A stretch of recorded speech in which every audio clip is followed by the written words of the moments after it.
I'm 80 years old. I spent 41 years in a classroom teaching literature. I assigned Keats, Neruda, Shakespeare's sonnets. I lectured on the architecture of love, its tension, its imagery, its ache. And I went home every night to a woman I had stopped truly seeing. Helen is still alive. She lives 12 minutes from here, in a facility on Birchwood Lane. She has her own room. There's a window that faces a garden she used to love. She doesn't know my name anymore.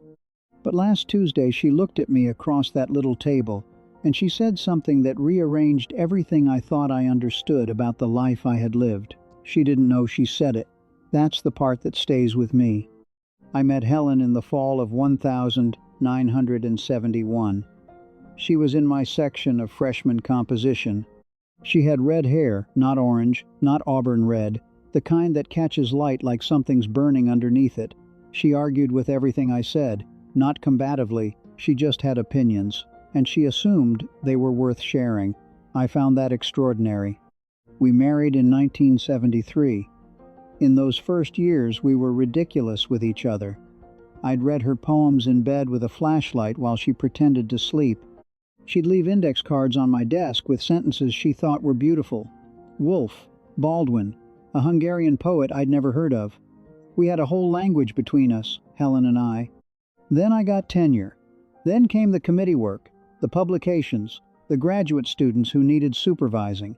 Then came the department chair position I hadn't even wanted, but couldn't find a graceful way to decline.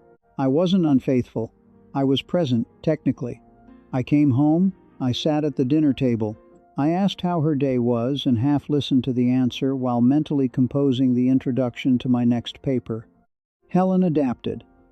That's what I didn't understand until much too late, how quietly a person adapts. She stopped leaving the index cards. I didn't notice when. She stopped suggesting weekend drives to the coast.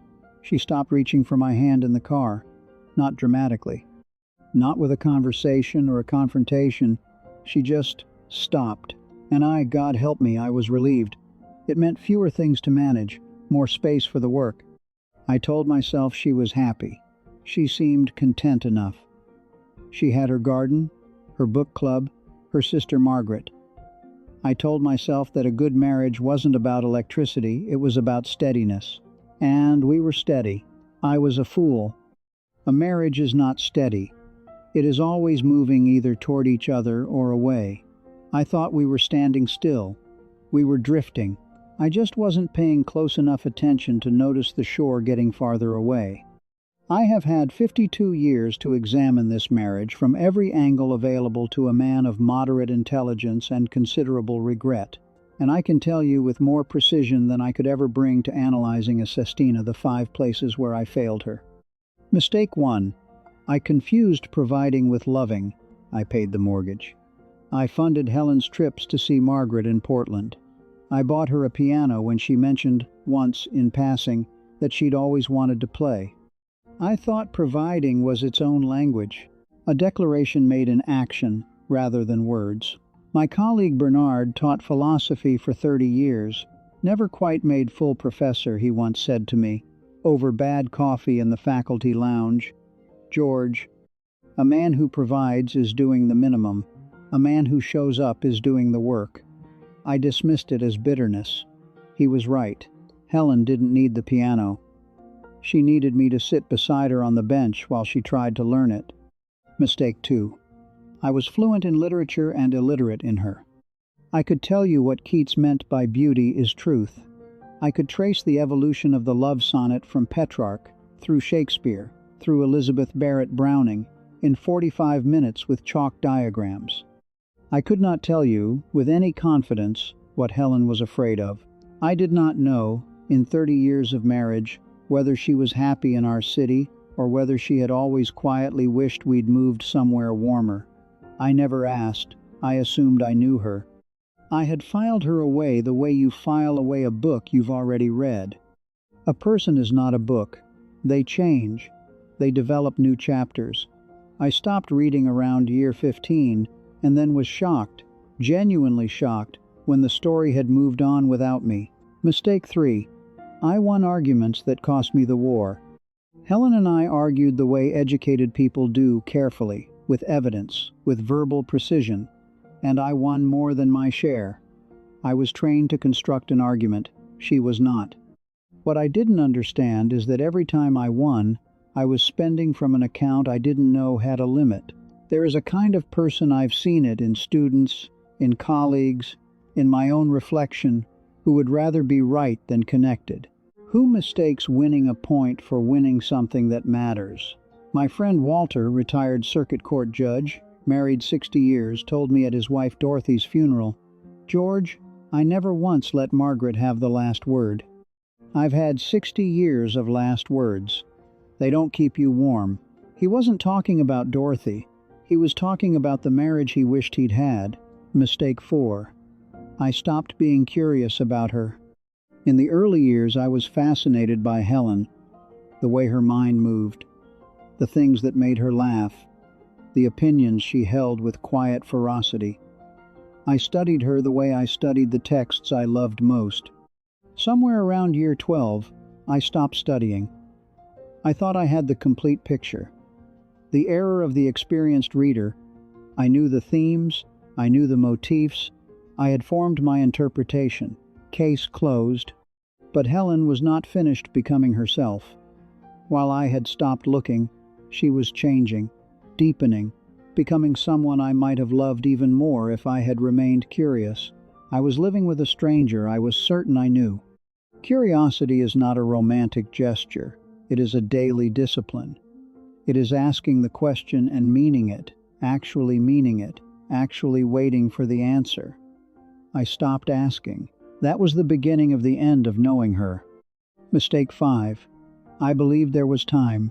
This is the mistake that contains all the others. Every adaptation I kept meaning to make, every conversation I kept planning to have, I deferred it to a later that accumulated interest the whole time. We were going to travel more when I retired. We were going to have the deeper conversations when things slowed down. We were going to get back to that closeness, the index cards, the flashlight and poems when life gave us more room. Alzheimer's doesn't give you a warning. It doesn't send a letter. It arrived in our house like weather one day. Helen was herself, and then there were days when she was partly herself, and then there were days when she was mostly not. And then she was gone in the way that is worse than gone, because her body is still here, and I can still touch her hand, and she still sometimes smiles that particular smile that I have loved for 52 years, and she does not know my name. Later never came. It never does. Last Tuesday I went to see Helen in the afternoon, the way I do every day. She was sitting by the window. The garden was doing something with the light the way it does in October, everything gold and still. I sat down across from her. I had brought her daisies, yellow ones, the kind she used to grow along the back fence. She looked at them for a long time. Then she looked at me. She said, "You remind me of someone I used to know. He was very busy." She said it without any bitterness, without accusation. She was simply reporting a fact, the way you'd describe a painting. "That one is mostly blue. He was very busy." That is my obituary. That is what I left behind in the mind of the woman who knew me longer and better than anyone alive. Not the papers I published, not the students I mentored, and there were good ones, students who went on to do real work. Not the awards, not the department, not the lectures that ran over because the material was too alive to fit in 50 minutes. He was very busy. I drove home and sat in the driveway for 40 minutes. I wasn't crying exactly. It was something quieter than that and harder to stop. I thought about all the times Helen had tried to pull me back, not dramatically. She was never dramatic, just the small reaches. The hand near mine on the table. The question asked hopefully. The moment extended just a beat longer than necessary, waiting to see if I would stay in it with her. And I had work to do. I always had work to do. She stopped reaching, eventually. Not from cruelty, from exhaustion, and from the dignity of a person who finally accepts what is true. She was lonely inside our marriage. She was lonely while I was right there. That is the thing I cannot fix, and cannot forgive myself for, and cannot stop turning over like a stone in my hand. The cruelest thing you can do to someone you love is be physically present and emotionally absent. Not because it is a dramatic cruelty, it isn't. There's no scene, no confrontation, nothing for them to point to. That's what makes it so devastating. The person beside you can't argue with a ghost. They can't mourn a loss that hasn't technically happened. They just quietly, incrementally, stop expecting you to be there while you're sitting right next to them. Love is not a thing you establish and then maintain on low power. It requires the same quality of attention you'd give to anything you don't want to lose. I know about attention. I spent 4 decades teaching people to pay it to the right things. I forgot to pay it at home. I want to ask you something, and I want you to answer it honestly, just to yourself, right now. When did you last look at the person you love really look? The way you looked at them when you were first learning them and think, I want to know what's happening inside you today?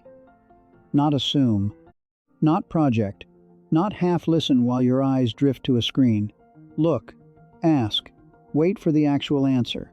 If you have to think about it for more than a moment, that's information. You are not too busy to save your marriage. You are not too busy to save what matters. You are choosing every day, in small increments, what gets your real attention and what gets the remainder. Your work is getting the real attention. The people you love are getting the remainder. I know because I made the same choice. I called it dedication. I called it providing. I called it being responsible. Helen called it something else. In the end, she stopped calling it anything at all. Go home tonight. Sit down without your phone. Ask the question you've been meaning to ask. Have the conversation you've been putting off because there's never a right time. There is never a right time. You have to make the time. You have to decide that this person is worth the interruption. You think you have years. You might. I thought I had years. But I know something now that I wish someone had told me when I was 43 years old and certain I had everything in hand. The people who love you will adapt to your absence. They are resilient, and they will manage without you. And that is the most heartbreaking thing a person can do, make themselves manageable to the people they love most. Don't wait for the diagnosis. Don't wait for the silence. Don't wait for the bag packed by the door. Go home. Be there. Actually be there. I bring Helen daisies every morning. Yellow ones, from the same market on Clement Street she used to drag me to on Saturday mornings while I was preoccupied with whatever I was preoccupied with back then. She doesn't know they're from her husband. She smiles when she sees them, though, that same particular smile. I sit with her in the gold light by the window. I don't read. I don't plan. I don't have anywhere else to be. I'm just there. I'm finally just there.